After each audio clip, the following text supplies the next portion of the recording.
That's what he said. That's what he said. Did you guys see this Royce Lewis story from the weekend? I wanted to make sure we had time for this. So Royce Lewis has really struggled since August 1st of last year. He's been one of the worst hitters in baseball.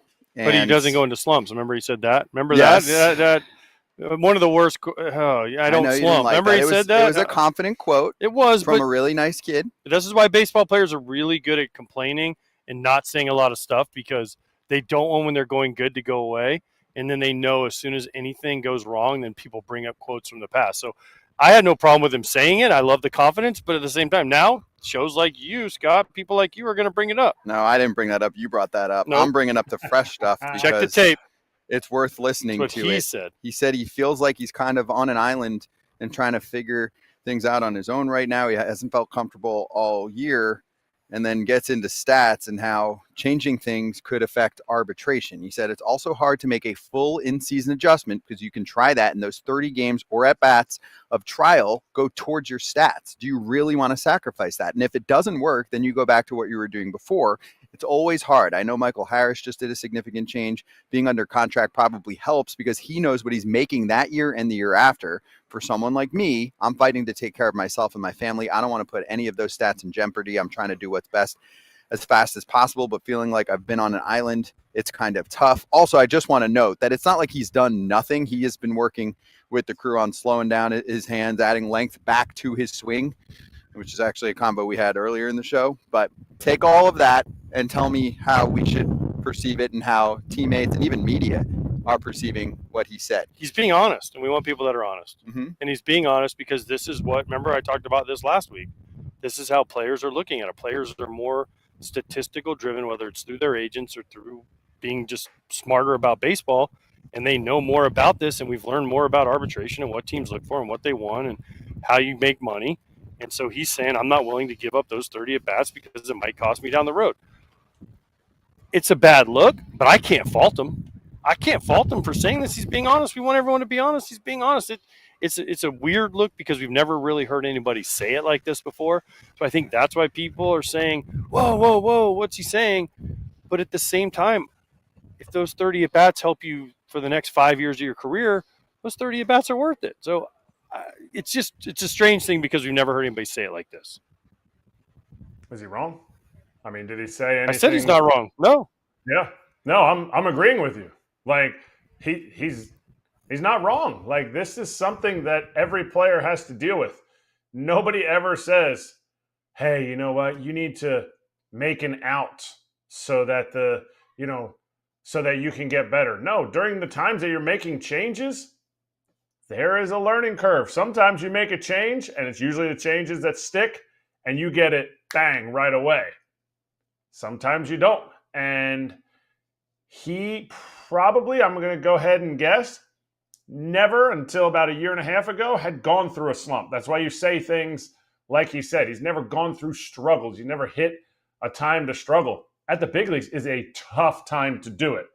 The part for me where he added in a guy like Michael Harris, he has stability. He has the ability to make changes partway through a season because, his contract isn't in limbo. That's the reality. That's 95% of people in big league baseball. You do not get a guaranteed contract like Michael Harris at the time Michael Harris got it, when you're still learning to play in the big leagues. Michael Harris made the change. He knows he's not a finished product. He wanted to do better. Everybody goes through this. So for him to be like, well, maybe it was a shot at the Twins organization for not extending him. Maybe it was frustration from him. He's not doing well, so those numbers he's taking to arbitration aren't going to be that great because one of the biggest numbers in arbitration is staying on the field, and he hasn't been able to do that.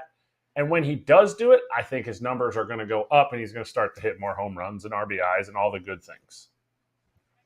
There are 202 hitters with at least 450 plate appearances since August 1st of last year. Royce Lewis ranks 189th in average, 185th in OPS. So he's towards the bottom in offensive categories. Aaron Gleeman was very critical. He's been on our show frequently covering the Twins. He said, here's the thing. It hasn't worked. at all. So he said, Gotsum can't blame him for looking out for himself, replies to this, which isn't surprising. No, but it worked before that. For him. Yeah, remember he was like the best. People Yeah. were like, this guy just get on the field. He's like the best player in the game. But this is why sometimes fans in our show will be like, oh, lock him up. That's an extension guy. Although I don't remember us saying it specifically about him because of the injuries, and the Twins and many teams would have a reply of, wait and see. You're allowed to do that. You have a player under team control for 6-7 years. Yes. You have the right as a team, yes, part of the collective bargaining agreement, to let a player go year to year and make sure that he is worthy of a long-term deal. Like Pratt said, most guys don't get the extension, and it doesn't most guys mean don't get that an extension. There's hardly very few guys that get an extension. That's why when guys are extended, like a Basayo, like a Roman Anthony, like a Christian Campbell. That's why we talk about it so much, because it doesn't happen for everybody. Right. They do risk analysis. Also, a lot of this factors on age. Why? Because the younger you are in free agency, the more you get paid. It is that simple. They work very strictly, every front office, on an aging curve, Kratz. So it's a very different conversation when you're talking about Roman Anthony or Samuel Basayo versus Royce Lewis, who I don't remember what his rookie season was, but it was probably 23 or something like that. And even that little difference of 2 years makes a huge difference in free agency. Makes a huge difference. Yeah, it's 2022. He was 23 years old. It makes a huge difference. Everybody wants an extension. When I was 36, I wanted an extension. When I was 30, everybody wants that stability, but you have to be able to play through that instability of, I don't know if I'm going to stay in the big leagues, or I don't know if this swing change is going to make me an all-star or just kind of a average player in the big leagues. Those are decisions you have to make as a player, and that can be the selfish part of the game. It's a team game played by individuals. We're throwing a curveball at you this week for our Arena Club segment, as AJ has opened up a Pokemon slap pack. Is that how you say it? Pokemon slap pack. Pokemon. Don't ask me to say what that card is, but what are you doing with that card? I already sold it. Are you kidding me? Sold it back, baby. I bought it, and then I got more money than I paid for the pack, so I sold it straight back. You bought it for $250. You sold it for $299.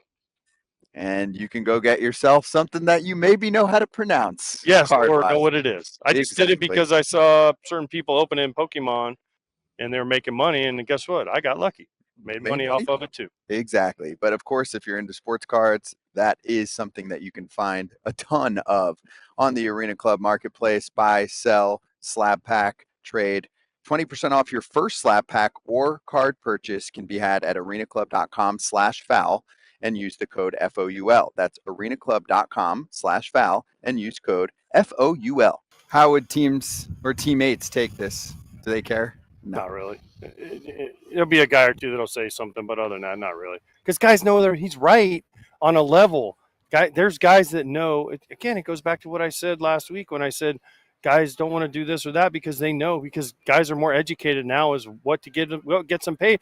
And they were raised on this. They were raised on analytics. They were raised on these things, and agents are in their ear all the time saying, hey, you got to do this better. How many times I think it was Francisco Lindor or somebody, I don't know if it was him, so I could be wrong here, that said, I need to improve my defense. Or no, it's Correa. Remember the one year was like, I need to improve my range factor so I can make more money. So he just went out and tried to improve his range defensively because that was the way he was told he'd make more money. A lot of guys have actually done that. Outfielders, guys know this stuff. A decade now have moved back because the defensive metrics were favoring you if you moved back, right? It was telling you to cover more ground behind you. Guys now know the answers to the puzzle. The puzzle is now kind of solvable, right? It's like the Rubik's Cube that guys can go.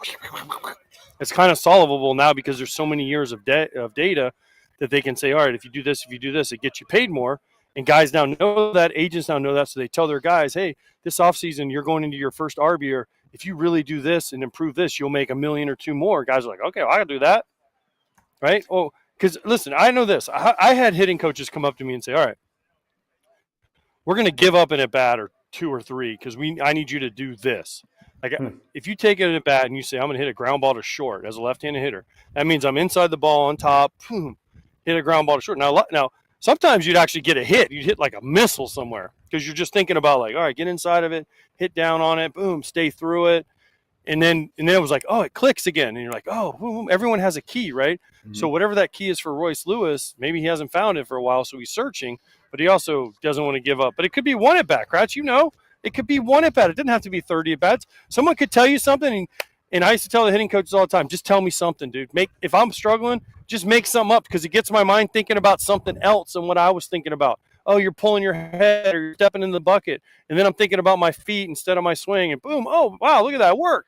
You're a genius, coach. Yep. Hitting coaches are psychologists. That's it. They're getting you to be in a right mindset so that when you do get a hit, ooh, that's what worked. Everybody's story is different. Obviously, I have more minor league stories than AJ does, but he struggled with the same things in the big leagues. Oh, I got to do this to try to keep from pulling off. In 2005, I won Player of the Month for the league in April. Now it's freaking freezing in New Hampshire. You're in Double-A. You're like, whoa, I'm 24 years old. This is awesome. Double-A, only one step away from the big leagues. Triple-A is the only thing I'm coming for. And the hitting coach told me, congratulations. If you want to hit in the big leagues, it'll never work. And I was like, what'll never work? It's like, your swing, it'll never work. And I'm like, okay, fine. And I listened to him. I ended up hitting 205 that year in Double-A. And I was like, crap, I shouldn't have listened. But it was a learning moment for me. It was learning in the sense that I have to do what I have to do to be able to have success. And that can sound selfish, or because the fact that I ended up playing until I was 40, maybe it was the smart thing to do. It's your career, though. It's every player. This is the hardest thing for players to learn. It's your career. But the argument from it's your Freeman career. in that tweet and many others is, you are not an average hitter right now. It's a year period where you're one of the worst in baseball. It's his so career. Shouldn't you try it's your something? Career. He's probably tried a million different things that we don't know about. That's and they did list some things that he tried. Here's the thing. It's your career. At the end of the day, ultimately you have to make a decision. Every coach, especially in the minor leagues, wants to put their stamp on you and say, "Oh, I helped Scott Braun be a better hitter. Oh, I helped Eric Kratz be a better hitter. Oh, I helped this guy. Look at me, how much I helped him." Right?